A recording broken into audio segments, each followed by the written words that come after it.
إن الحمد لله نحمده ونستعينه ونستغفره ونعوذ بالله من شرور أنفسنا ومن سيئات أعمالنا من يهد الله فلا مضل له ومن يضلل فلا هادي له وأشهد أن لا إله إلا الله وحده لا شريك له وأشهد أن محمدا عبده ورسوله أما بعد فإن خير الحديث كتاب الله وخير الهدي هدي محمد صلى الله عليه وسلم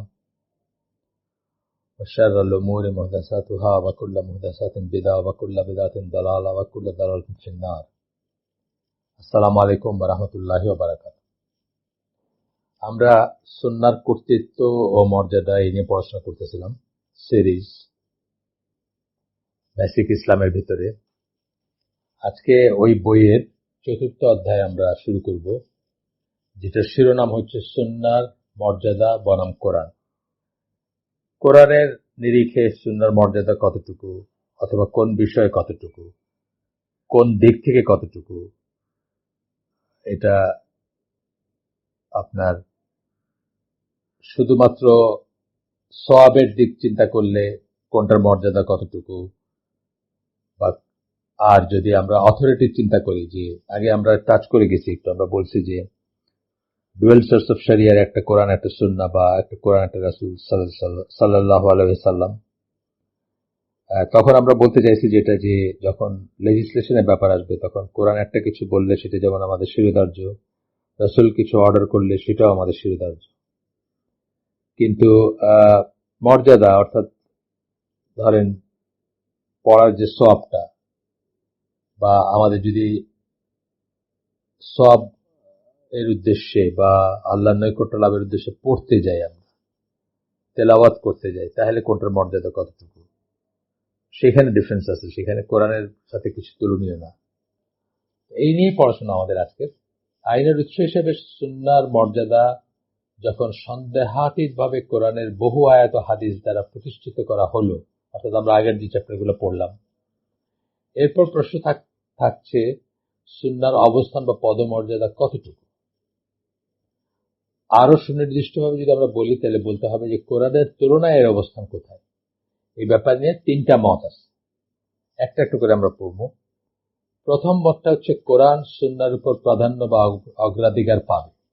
এটা খুব স্বাভাবিক প্রচলিত যেটি চিন্তা, এটা ঠিকই আছে কথাটা, কিন্তু এটা একটা কন্ডিশনাল কথা। সব ব্যাপারে পাবে না, সব ব্যাপারে পাবে না, কিছু কিছু ব্যাপারে ইকুয়াল, আর অন্যান্য ব্যাপারে অবশ্যই কোরআন সুন্নাহর উপর প্রাধান্য পাবে বা অগ্রাধিকার পাবে। আমি যেটা বললাম, যে ধরেন ইবাদতের ব্যাপার হিসেবে পড়াটাকে ইবাদত, সেখানে বা তেলাওয়াত করাকে ইবাদত যখন চিন্তা করা হবে, তখন বহুল প্রচলিত মত হচ্ছে কোরআন সুন্নাহর উপর অগ্রাধিকার পাবে, অথবা অপর কথায় বলতে গেলে কোরআনের মোকাবেলায় সুন্নাহ দ্বিতীয় স্থানের মর্যাদা পাবে। এটা খুবই স্বাভাবিক একটাই, এটা আমরা জানতাম সবসময়, আনটিল ভেরি রিসেন্টলি। আমার কথা আমি বলতেছি, আপনাদের কথা জানি না। এই মতের সমর্থক, অর্থাৎ কোরআন প্রাধান্য পাবে, সেকেন্ড পজিশনে সুন্নাহ থাকবে, এই মতের সমর্থক হচ্ছেন প্রখ্যাত আইনতাত্ত্বিক বা উসুলি ইমাম আশ-শাতিবি নামে যিনি পরিচিত। আল-ইতিসাম তার ফেমাস কাজ, বা আরো অনেক কাজ আছে তার নাম। আপনি একটা উসুল ফিকের বই বা ফিকের বই, অথবা এমনকি শিরক বিদআত এসব নিয়ে লেখাতে তার নাম আসবে না, এটা খুব রেয়ার কেস। আল সালাফিও এই মতকে সমর্থন করেন। আল সালাফি মানে এটা জাস্ট লকব হিসাবে বলা হচ্ছে, তার পুরো নাম হচ্ছে মোহাম্মদ লুকমান আল সালাফি, বা মোহাম্মদ লুকমান আস সালাফি হবে। উনি এই মতের অনুসারী। ইনি হচ্ছেন আমাদের সময়কার লুকমান আস সালাফি, আর ইমাম শাতিবি হচ্ছেন আগের যুগের মানুষ। আস সালাফির বই থেকে একটা উদ্ধৃতি আছে এখানে। মর্যাদার দিক দিয়ে উদ্ধৃতিটা পড়তেছি আমরা হুবহু। মর্যাদার দিক দিয়ে শরিয়ার অনুশাসনের উৎস হিসাবে ব্যবহার করতে চাইলে যে কেউ কোরআনের তুলনায় মাফ করবেন, আবার পড়ি আমি। মর্যাদার দিক দিয়ে এবং শরিয়ার অনুশাসনের উৎস হিসাবে ব্যবহার করতে চাইলে, আপনি যদি ব্যবহার করতে চান, যে কোরআনের তুলনায় সুন্নাহ দ্বিতীয় স্থানে থাকবে বা দ্বিতীয় অবস্থানে থাকবে, এ ব্যাপারে সন্দেহের কোনো অবকাশ নেই। একজন মুজতাহিদ ততক্ষণ পর্যন্ত সুন্নাহ শরণাপন্ন হন না যতক্ষণ পর্যন্ত না সংশ্লিষ্ট বিষয় সম্বন্ধে কোরআনে কোনো অনুশাসন খুঁজে পেতে ব্যর্থ হন। অর্থাৎ যেটা প্রচলিত মত আর কি, আমরা আগে যেটা জানতাম বা প্রচলিত যেটা বলা হয় যে কোরআনে খুঁজলাম পাইলাম না, তখন সুন্নাহর কথা আসতেছে, আর পায়ে গেলে সুন্নাহর কথা আসতেছে না। সো সুন্নাহ অবশ্যই দ্বিতীয় স্থানে এবং কোরআন প্রাধান্য পাবে, এটা হচ্ছে তার কথা। এবং এটা ইমাম শাতিবির কথা ছিল। এটাকে লুকমান আস-সালাফি, উনি এটাকে সমর্থন করতেছেন। এই মতের সবচেয়ে গুরুত্বপূর্ণ প্রমাণ বা যুক্তিগুলা, এই মতের পক্ষে যুক্তিগুলা আমরা 1, 2, 3, 4 করে আপনার পয়েন্ট আছে এখানে 8টা। একটু টিডিয়াস হতে পারে যারা কনসেন্ট্রেশন ধরে রাখতে পারেন না, অথবা যারা সিরিয়াসলি চিন্তা করতে চান না, খুব সিরিয়াস হতে চান না কোনো ব্যাপারে, বা তাদের জন্য একটু কষ্টকর হতে পারে। কিন্তু এটা আসলে তো একটা স্কলারলি লেখা। কিন্তু আমরা যখন এমন একটা যুগে বসবাস করতেছি, যখন খুব লম্বা দাঁড়িয়ালা একজন মানুষ বলবে যে আমি সুন্নাহ মানি না, সে কালকে একজনের ছোট্ট একটা এই দেখলাম আমি, কবর আযাব মানে না, বলে কবর আযাবের কথা কোরআনে কোথাও নাই। এই ধরনের ব্যাপার আর কি। এই এই এই ব্যাপারগুলোকে যখন আপনি ফেস করবেন, তখন এই এই তথ্যগুলা জানাটা আপনার জন্য খুব জরুরি। এবং এটা ফেস করবেন যে শুধু আপনি যদি ডিবেট করতে যান বা আপনি যদি দায়ী হন তাইলেই না, আপনি ঘরেও আপনি ফেস করতে পারেন। আপনার ছেলে ওয়ান ফাইন মর্নিং বলতে পারে যে আমি সুন্নাহ মানি না, কোরআনে যেটা আছে এটা ঠিক আছে, সুন্নাহ যেটা এটা এটা অব্লিগেটরি না, বা এটা মানবো না আমি, বা এটা ইম্পর্টেন্ট না, এরকম বলতে পারে। আমাদের আত্মীয় স্বজনের ভিতরে আছে না, সবাই পরিচিত কেউ না কেউ পাবেন যারা কোরআনিয়ন বা কোরআন অনলির খপ্পরে পড়ছে। আচ্ছা, 1 নম্বর পয়েন্ট, কোরআন হচ্ছে এক অলৌকিক নিদর্শন, যার ব্যাপারে গোটা মানব জাতিকে চ্যালেঞ্জ করা হয়েছে। সম্ভব হলে তারা এর সমতুল্য কিছু উপস্থাপন করার চেষ্টা করে দেখুক। কথা সত্য, অলৌকিক নিদর্শন, এবং মানুষকে চ্যালেঞ্জ করা হয়েছে। একটা সূরার চ্যালেঞ্জ করা হয়েছে যে একটা সূরা এর মতো প্রডিউস করুক। একটা সূরা মানে শর্টেস্ট সূরা কি, সূরা আসর বা সূরা নাসর, এই ধরনের ছোট্ট সূরাও একটা প্রডিউস করে দেখাক মানুষ। কিন্তু সুন্নাহর ব্যাপারে এমনটা ঘটে নাই। সুন্নাহর ব্যাপারে কিন্তু এটা বলা হয় না যে একটা হাদিস কেউ প্রডিউস করে দেখাক বা এই চ্যালেঞ্জ করা হয় নাই। আল্লাহ তার ডিভাইন উইজডমে জানতেন যে মানুষ হাদিস বানাবে, হাদিস জাল করবে, এবং সেটার জন্য তার উনি প্রোটেকশন রাখছেন, ব্যবস্থা রাখছেন। আমরা দেখবো পরে, সেটা নিয়ে কথা আসছে পরে। কেবল এই ব্যাপারটাই কোরআনের উৎকৃষ্টতার প্রমাণ রাখে, যার নিহিতার্থ হচ্ছে এই যে কোরআনের অবস্থান সুন্নাহর উপরে ও সুন্নাহকে ছাড়িয়ে।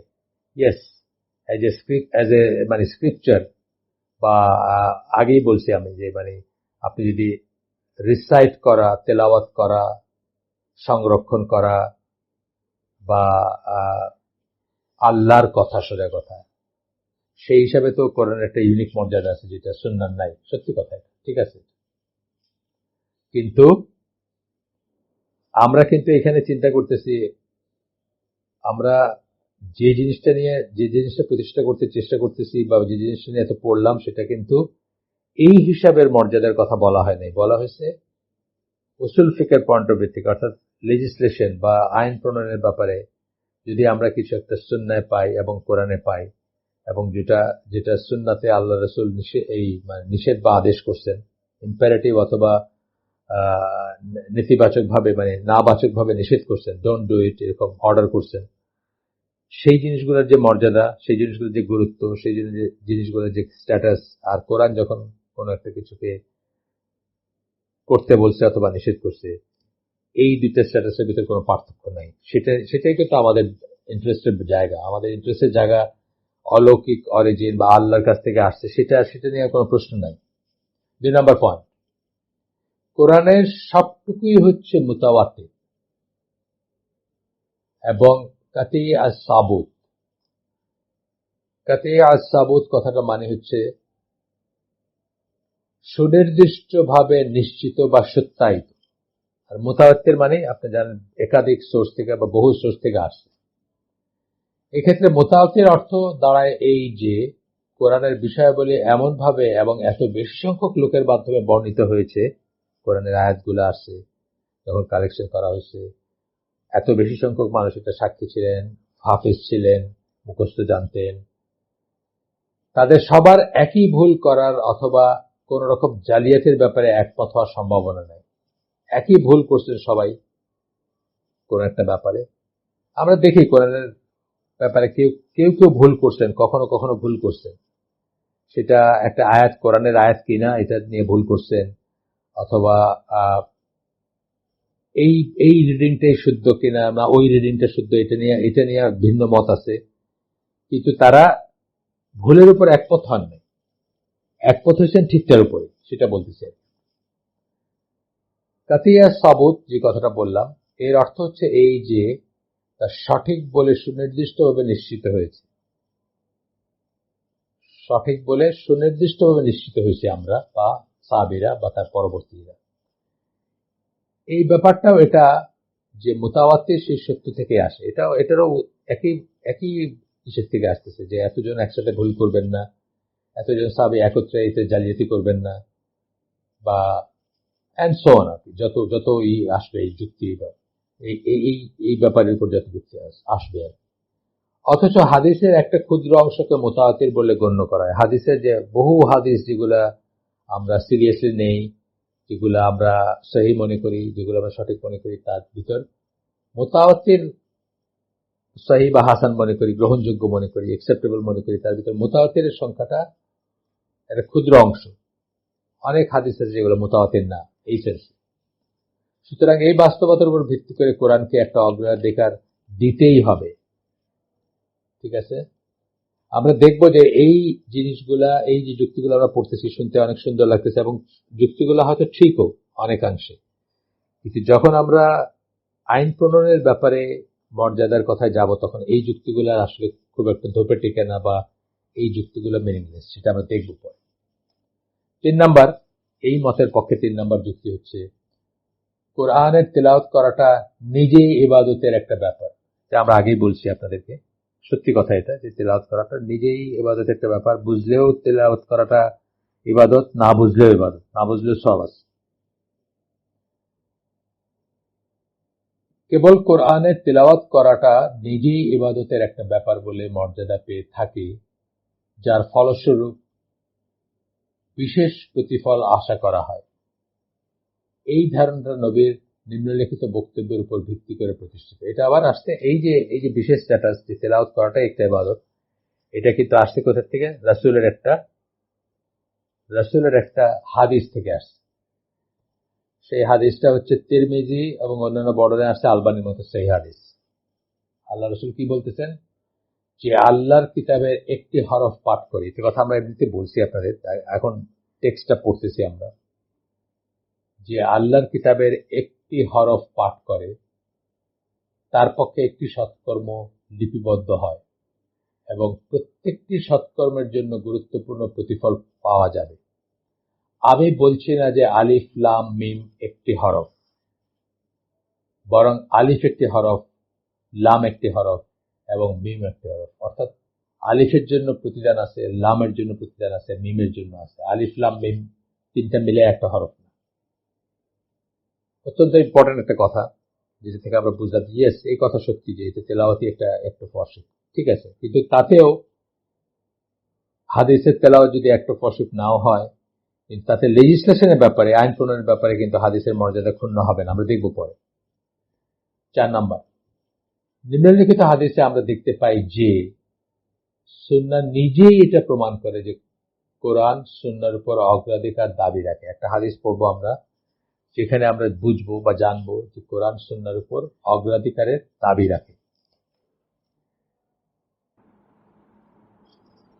হাদিসটা আমরা পড়ি এবং খেয়াল করে শুনবো। আমরা যারা শুনতেছি তারা ইনশাআল্লাহ খেয়াল করে শুনবো, ওয়ার্ডিং গুলো খেয়াল করবো। মুয়াজ বিন জাবল রাদিয়াল্লাহু আনহু এর সঙ্গীদের ভিতর হিমসের ব্যক্তিদের বর্ণনায় পাওয়া যায়। যখন রাসূল সাল্লাল্লাহু আলাইহি সাল্লাম মুয়াজকে ইয়েমেনে পাঠাতে চাইলেন, তখন বললেন, রাসূলের কথা এখন কোট করতেছি আমরা, তোমার কাছে যখন বিচারের জন্য কোনো একটা বিষয় উপস্থাপন করা হবে, তখন তুমি কিভাবে বিচার করবে? প্রশ্নবোধক চিহ্ন। মুয়াজ রাদিয়াল্লাহু আনহু উত্তর দিয়েছিলেন, আমি আল্লাহর কিতাব দ্বারা বিচার করব।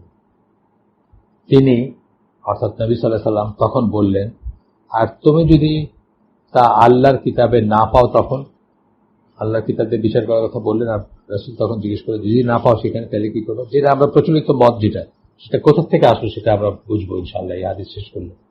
তিনি অর্থাৎ মুয়াজ রাদিয়াল্লাহু আনহু উত্তর দিলেন, তখন আমি আল্লাহ রাসূলের সুন্নাত দ্বারা বিচার করব। তখন তিনি বললেন, রাসূল বলতেছেন এখন, আর তুমি যদি তা আল্লাহ রাসূলের অথবা আল্লাহ রাসূলের সুন্নায় অথবা আল্লাহর কিতাব কোনোটিতে না পাও? তিনি মুয়াজ রাদিয়াল্লাহু আনহু উত্তর দিলেন, আমি তখন নিজের মতের উপর ভিত্তি করে সিদ্ধান্তে পৌঁছানোর চেষ্টা করব এবং আমি চেষ্টার ত্রুটি করব না, অর্থাৎ আমি ইজতিহাদ করব। ইজতিহাদ করে আমি দেখব যে ব্যাপারটা কি হওয়া উচিত, এবং সেটা আমি ইজতিহাদ মানে কিন্তু পরিশ্রম, বলছিলাম না আমরা, পরিশ্রম করা। সেটাতে আমি কোনো ত্রুটি করব না, মানে আমি আপনার চেষ্টা করব কারেক্ট জাজমেন্টে পৌঁছানোর জন্য। আল্লাহ রাসূল তখন তাকে বুকে ধাক্কা দিলেন এবং বললেন, সকল প্রশংসা আল্লাহর, যে আল্লাহর রাসূলকে যা সন্তুষ্ট করে, আল্লাহ রাসূলের বাণীবাহক সেই মতের উপরেই রয়েছে। অর্থাৎ তোমার জাজমেন্টটা কারেক্ট, যেটা বলছো তুমি এটা কারেক্ট। এটা হচ্ছে, এটা আবু দাউদ, আহমদ এবং তিরমিজির হাদিস। আমরা এটা সম্বন্ধে পরে পড়বো, এটা স্ট্যাটাসটা কি এবং কি ব্যাপার। 5 নম্বর পয়েন্ট, উপরোক্ত হাদিস ছাড়াও আবু বকর, ওমর ও অন্যান্য সাহাবীদের কথা বলছেন রাদিয়াল্লাহু আনহুম, পদ্ধতিতে দেখতে পাওয়া যায় যে তারা প্রথমেই কোরআনের শরণাপন্ন হতেন এবং তারপরে কোরআনের সংশ্লিষ্ট কিছু না পেলে তখন তারা নবীর সুন্নাহ শরণাপন্ন হতেন। বিচারক শুরাইয়ের কাছে লিখিত তার বিখ্যাত চিঠিতে ওমর ইবনুল খাত্তাব লিখেছিলেন। এখন আমরা দেখব যে কিভাবে তারা ট্রিট করতেন কোরআনকে এবং সুন্নাহকে, বা কখন কাউকে আদেশ করলে। ঠিক রাসূল সাল্লাল্লাহু আলাইহি ওয়াসাল্লামের হাদিসে যেরকম দেখলাম আমরা, সিমিলার জিনিস আমরা এখানে দেখব, কিন্তু পরে আমরা সবকটা একসাথে যখন অ্যানালাইসিস করব তখন আমরা দেখব যে তাতেও কিন্তু ওই স্ট্যাটাসটা চেঞ্জ হয় না, যে ডুয়েল সোর্স অফ শরিয়া হিসাবে রাসূলের সুন্নাহ আদেশ নিষেধ কোরআনের আদেশ নিষেধের সমপর্যায়ে। কি লিখছিলেন এই চিঠিতে আমরা পড়েছি, যেটা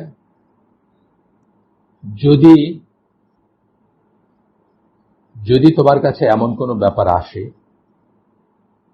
যে সম্বন্ধে আল্লাহর কিতাবে, তবে সে সম্বন্ধে আল্লাহর কিতাব অনুযায়ী বিচার করো। বিচারককে বলতেছেন, অর্ডার করতেছেন বা আদেশ করতেছেন বা দিক নির্দেশনা দিচ্ছেন। তোমার কাছে যদি এমন একটা ব্যাপার আসে যা আল্লাহর কিতাবে নেই, তবে রাসূলের প্রতিষ্ঠিত পদ্ধতি অনুযায়ী তার বিচার করো। উদ্ধৃতিটা এখানে শেষ। ইবনে মাসউদ রাদিয়াল্লাহু আনহু এবং ইবনে আব্বাস রাদিয়াল্লাহু আনহু সূত্র থেকে একই ধরনের বক্তব্য লিপিবদ্ধ রয়েছে। এখানে দিচ্ছেন কোন বই থেকে, মোহাম্মদ লুকমান আস-সালাফি যার কথা বললাম তার বই থেকে উদ্ধৃত।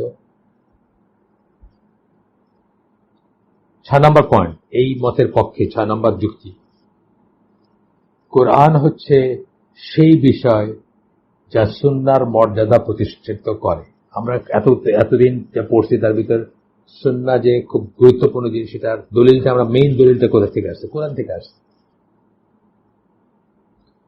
সুতরাং সুন্নাহ হচ্ছে ফারক বা ফুরু, যেটাতে বলি আমরা, ফুরু বলি না, শাখা প্রশাখা, ফারক অর্থাৎ শাখা, এবং আসল বা মূল, আসল বা মূল। আর আসল বা মূল কি হচ্ছে? আসল বা মূল কি হচ্ছে? কোরআন। তাহলে আসল যেটা বা মূল যেটা, সেটা শাখার উপর প্রাধান্য পায়। যেহেতু সুন্নাহ যে আমাদের জন্য পালনীয়, অনুসরণীয়, এটার দলিলটা, এটার মর্যাদাটা দিচ্ছে কোথা, আমরা কোথা থেকে পাই? কোরআন থেকে পাই। তাহলে কোরআনটা হচ্ছে মূল, আর এটা হচ্ছে তার অনুসিদ্ধান্ত। তাহলে অনুসিদ্ধান্ত বা শাখা যেটাকে বলতেছেন, শাখার উপর মূলটা প্রাধান্য পায় মূল জিনিসটা। ঠিক আছে, এই যুক্তিটাও ঠিক আছে, কিন্তু আমরা দেখবো যে এগুলো কোনোটাই আমাদের সেই অ্যাজাম্পশনে কোনো চেঞ্জ আনে না, যেখানে আমরা অ্যাজিউম করি যে আইন প্রণয়নের ব্যাপারে কোরআন এবং সুন্নাহ একই মর্যাদা সম্পন্ন। 7 নম্বর, নবীর কাছ থেকে যা এসেছে তা তার নিজের ইজতিহাদের ফলাফলও হতে পারে। নবীর কাছ থেকে যেটা আসছে, অফকোর্স দিনের ব্যাপারে কথা আসতেছে, ব্যক্তিগত মত যেটা মানুষ হিসেবে সেটার কথা আসতেছে না। তো তো বলতেছেন যে এটা তো তার ইজতিহাদও হইতে পারে, এটা আল্লাহর কাছ থেকে আসছে বা সরাসরি ওয়াহি বা আল্লাহ কর্তৃক কারেক্টেড বা নির্ভুল, আল্লাহর কালাম যেরকম নির্ভুল সেরকম নাও হইতে পারে। এটা একটা যুক্তি আর কি, আর তাই তাতে ভুল ত্রুটি থাকতে পারে। এইখানে ফুটনোটে বলতেছেন রাসূল সাল্লাল্লাহু আলাইহি ওয়াসাল্লাম আদৌ কখনো ইজতিহাদ করেছেন কিনা তা নিয়ে উসুলুদের মতপার্থক্য রয়েছে। অর্থাৎ সমস্তটুকুই দিনের ব্যাপারে যা বলছেন সমস্তটুকুই ওয়াহি, এখানে ইজতিহাদের কোনো ব্যাপার নাই। আদৌ ইজতিহাদ করছেন কিনা এটা মতপার্থক্য আছে। সুতরাং কেউ সেটাকে কোরআনের সমপর্যায়ের বলে মনে করতে পারে না। এই যুক্তিটা হচ্ছে যে ইজতিহাদ করে থাকতেও পারেন, তাতে যদি কোনো ভুল ত্রুটি থাকে তাহলে এটা কোরআনের সমপর্যায়ের বলে করতে পারে না। আমরা দেখব যে এটাও ধোপে টিকবে না। 8 নম্বর পয়েন্ট, এই মতের পক্ষে সুন্নাহ হচ্ছে, সুন্নাহটা কি সেটা বলতে গিয়ে আরেকভাবে দেখতেছে সুন্নাহটাকে। সুন্নাহ হচ্ছে হয় কোরআনের একটা ব্যাখ্যা, অথবা কোরআনের অনুশাসনের অতিরিক্ত কোনো বিষয়, আইদের একটা ব্যাখ্যা, অথবা কোরআনের অনুশাসন যেগুলো আছে তার চেয়ে বেশি অতিরিক্ত একটা জিনিস। যদি সেটা ব্যাখ্যা হয়ে থাকে তবে তো তা যেটার ব্যাখ্যা করছে তার পরেই তার অবস্থান হওয়ার কথা। যদি ব্যাখ্যাই হয়ে থাকে তাহলে তো মেইন জিনিসটার পরেই তার অবস্থান হবে। মেইন জিনিসটাই তো হচ্ছে সলিড জিনিস, আর ব্যাখ্যাটাতে তখন আমরা নিজেদের মতো করে এটা বোঝানোর চেষ্টা করি, আর যে ল্যাঙ্গুয়েজে সহজে কেউ বুঝবে সেই ল্যাঙ্গুয়েজটা দিয়ে বোঝানোর চেষ্টা করি, তাহলে তো মেইনটাই প্রাধান্য পাবে। এই কথাটাও কিন্তু যুক্তি আছে, যুক্তি নাই, এই যুক্তি আছে বলে এই কথাগুলো আলোচিত হচ্ছে এখানে। কখনো যদি যে বিষয়টা ব্যাখ্যা করা হচ্ছে সেটাকে বাদ দেওয়া হয় তবে ব্যাখ্যাটা বাদ পড়ে যায়। ধরেন কথার কথা কোরআনের একটা আয়াত যেটা আল্লাহ রাসূল সাল্লাল্লাহু আলাইহি ওয়াসাল্লাম ব্যাখ্যা করছেন, সেই আয়াতটাই কখনো মানসুখ হয়ে গেছে, আরেকটা আয়াত আসার পরে সেটা অ্যাব্রোগেটেড হয়ে গেছে, তাহলে তো রাসূলের ব্যাখ্যাটা বাদ পড়ে গেল, ওটা তার ব্যাখ্যার আর কোনো অর্থ থাকলো না। এই সেন্সটা এতে বলতেছেন কথা, যে যেটার ব্যাখ্যা করতেছেন সেটাই আসল কথা, যা ব্যাখ্যা করতেছেন যেভাবে ব্যাখ্যা করতেছেন এটা তো পরবর্তীতে আসলো, সুতরাং ওইটা যদি কখনো বাদ পড়ে তাহলে এটা বাদ পড়ে যাবে, এই কথাটা বলতেছেন। কিন্তু যদি ব্যাখ্যাটিকে বাতিল করা হয় তবে তার ফলে যে বিষয়টা ব্যাখ্যা করা হচ্ছে সেটা আপনা আপনি বাতিল হয়ে যায় না। মূলটা বাতিল হলে ব্যাখ্যাটা বাতিল হয়। কিন্তু ধরেন আল্লাহ রাসূলের কথা বলতেছেন, আমরা জেনারেল কথা বলতেছি, যে একটা তারপরে আল্লাহ রাসূলের কথা আসতেছি, যে কোনো একটা জিনিস আপনি ব্যাখ্যা করলেন, আপনি তাফসীর করতে গিয়ে হইতে পারে, অথবা এমনি দুনিয়াবী লাইফের কোনো একটা সেন্টেন্স, কারো একটা সেন্টেন্স আপনি ব্যাখ্যা করলেন, ব্যাখ্যা করে বুঝলেন যে আপনার ব্যাখ্যাটা ভুল হয়েছে, যে ওয়েতে আপনি করছেন এটা বোঝানো হয় নাই, তাইলে কি হয়, ব্যাখ্যাটা বাতিল পড়ে কিন্তু মূলটা কিন্তু বাতিল পড়ে না। এই পয়েন্টটা করতে চাচ্ছি না, এটা আল্লাহ রাসূলের ব্যাপারে হওয়ার কোনো চান্সই নাই, আমরা দেখবো পরে, বা বিকজ মন গড়া কিছু বলতেন না, নিজের থেকে কোনো কিছু ব্যাখ্যা করতেন না। আর যদি কখনো কোনো ভুল করে থাকেন, আমাদের বিশ্বাস, আকীদা বিশ্বাস অনুযায়ী সেটা আল্লাহ শুদ্ধ করে দিয়েছে। যদি কোনো ভুল হয়েও থাকে কখন, আউযুবিল্লাহ, যদি হয়, তো রাসূলের বেলায় এটা ওরকম না বা এই না, কিন্তু সাহাবীদের বেলায় এটা হয়েছে। সাহাবীরা ধরেন ওই জুলুমের আয়াত, জুলুম করে নষ্ট করে দিও না তোমাদের আমল সময়, এই ধরনের সারমর্ম বলতেছি, তারা তখন আল্লাহ রাসূলের কাছে এসে বলছেন তাহলে তো আমাদের আর কোনো আশা নাই, কারণ জুলুম কে না করে, জুলুম মানে অঠিক কাজ। তখন আল্লাহ রাসূল তাদেরকে বোঝাই দিয়েছেন যে না, এখানে ওই জুলুম বলা হচ্ছে না, এখানে ওই সূরা লুকমানের 31 নম্বর সূরা 13 নম্বর আয়াতে যে জুলুমের কথা বলা হয়েছে সেই জুলুমের কথা বলা হচ্ছে, বড় জুলুম যেটা বলা হয়েছে, আজিম বলা হয়েছে যেখানে, তো সেটা কি, সেটা হচ্ছে শিরক। তো সাহাবীদের হয়েছে এরকম ভুল যে তারা একটা জিনিস চিন্তা করছেন, ব্যাখ্যা মনে করছেন, সেটা আসলে ব্যাখ্যা না, ব্যাখ্যা অন্য। এবং ধরেন কথার কথা যে তাদের ব্যাখ্যাটা বাতিল হলো, কিন্তু কোরআনের আয়াত কিন্তু বাতিল হয়ে যায়। এটা যদি রাসূলের বেলায় আমরা প্রয়োগ করতে চাই তাহলে যা দাঁড়াবে, কিন্তু রাসূলের বেলায় সেটার স্কোপ নাই বললেই চলে, বিকজ উনি মন গড়া ভাবে কিছু ব্যাখ্যা দিতেন না। আর কখনো যদি কোনো রকম ভুল করে থাকেন দিনের ব্যাপারে, আল্লাহ সেটা শুধরায় দিয়েছেন। এটা হচ্ছে আমাদের আকীদার অংশ। সকল নবী মাসুম, তারা ভুলের ঊর্ধ্বে এই সেন্সে যে আল্লাহ তাদেরকে প্রোটেক্ট করছেন, ডিভাইনলি প্রোটেক্টেড ফ্রম এরর্স। আর কোরআনে যা পাওয়া যায়, সুন্নাহ যদি তার অতিরিক্ত একটা বিষয় হয়, এখন কোরআনে যেসব আছে তার বাইরে ধরেন একটা সুন্নাহ আসলো, যেমন আমি বলছি দাড়ি রাখা, যেমন আমরা জানি যে আপনার জাকাতুল ফিতরা দেওয়া, যেমন আমরা জানি যে খালাবঞ্জি এবং ফুফু ভাইজিকে বিয়ে করা যাবে না, এগুলো সব কি অতিরিক্ত বিষয়, কোরআনের নাই কিন্তু অতিরিক্ত। তবে কোরআনে যখন ওই সংশ্লিষ্ট বিষয় খুঁজে দেখা হয় এবং দেখা যায় যে কোরআনে সে সম্বন্ধে কিছু নেই, তখনই কেবল সুন্নাহ শরণাপন্ন হওয়ার কথা আসে।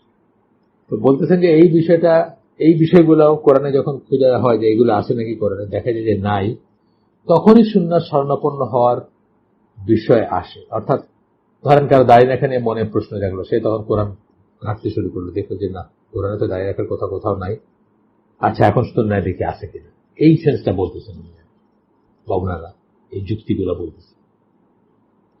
আবারও এ থেকেই দেখা যাচ্ছে যে কোরআন সুন্নাহর আগে আসে।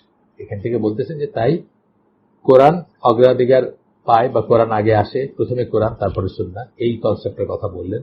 কোরআন 1 নম্বর এবং 2 নম্বর জায়গায় সুন্নাহর অবস্থান।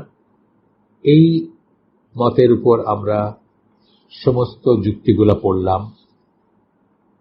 এইটার উপর মন্তব্যটা আমরা আজকে পড়ব না, কারণ আমরা মনে রাখতে পারবো না, অনেক বড় হয়ে যাবে, মনে রাখতে পারবো না, এবং আমি মনে করতেছি যে আপনারা বেনিফিটেড হবেন না। এইটা আমরা ডিটেলসে খুঁটে খুঁটে দেখে দেখে পড়া উচিত আমাদের, যাতে আমাদের কোনো না হয়। ওইখানেও 8টা মন্তব্য করা হয়েছে 8টা যুক্তির উপরে, সেটা আমরা আগামী দিন পড়বো ইনশাআল্লাহ। আজকের জন্য আমরা আমাদের আয়োজন এখানে শেষ করে দিব। সুবহানাকা আল্লাহুম্মা বিহামদিকা আশহাদু আল্লা ইলাহা ইল্লা আনতা আস্তাগফিরুকা ওয়া আতুবু ইলাইক। আমরা যা শুনলাম তার মধ্যে ভালো কিছু শুনে থেকে সমস্ত প্রশংসা আল্লাহর, খারাপ কিছু শুনে থেকে সমস্ত ব্যর্থতা আমার এবং সেটা শয়তানের তরফ থেকে। আল্লাহ আমাদেরকে তৌফিক দেন আমরা যা ভালো শুনলাম তার উপর আমল করার, সেগুলো মনে রাখার, সেগুলো বোঝার। আসসালামু আলাইকুম ওয়া রাহমাতুল্লাহি ওয়া বারাকাতুহু।